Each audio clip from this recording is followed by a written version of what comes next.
Hello YouTube, Eli, Whiskey Echo 9 November here.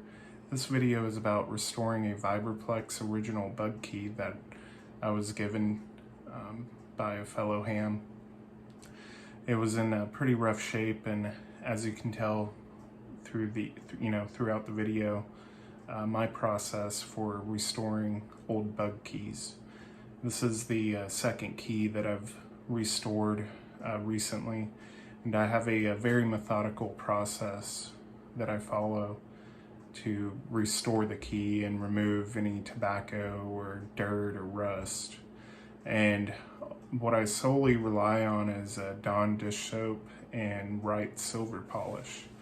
Find that a Right silver polish is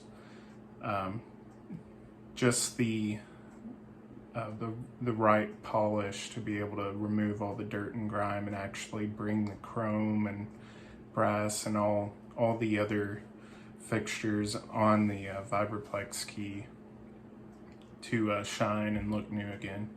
So without further ado, let's go ahead and move on with this process.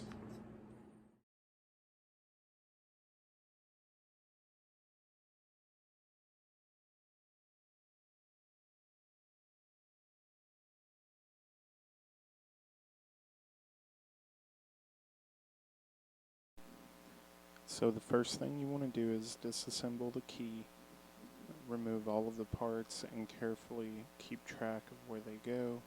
I like to take plenty of pictures while doing this process. The next item I started working on was the actual lever, the key itself. This Vibroplex had modified paddles attached to it. Now we're moving on to the actual cleaning portion.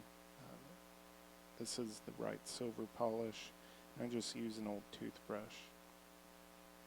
In order to keep the key on the desk and without scratching anything, I put the rubber feet back on. And now I'm polishing the lever and the key.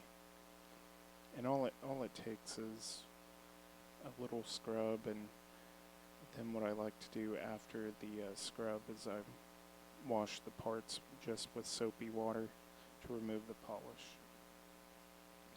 Tried installing the new paddle kit I purchased, but it required some fabrication, so I gave up and started moving on with the rest of the polishing.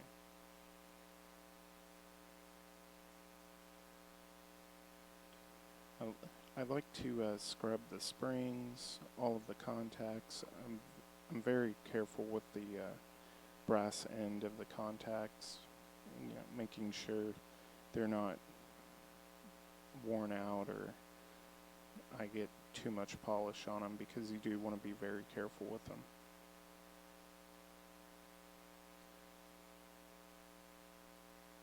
This key obviously looked like it was stored in a shed for a while. It had some rust and also maybe tobacco.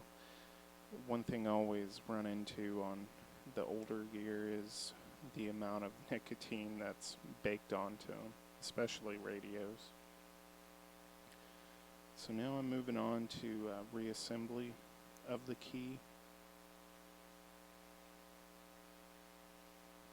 You can see, from the beginning of the video to now, how much shinier the key is and how much of the dust and grime has been removed. And at the end of this video, we will be doing a quick demonstration.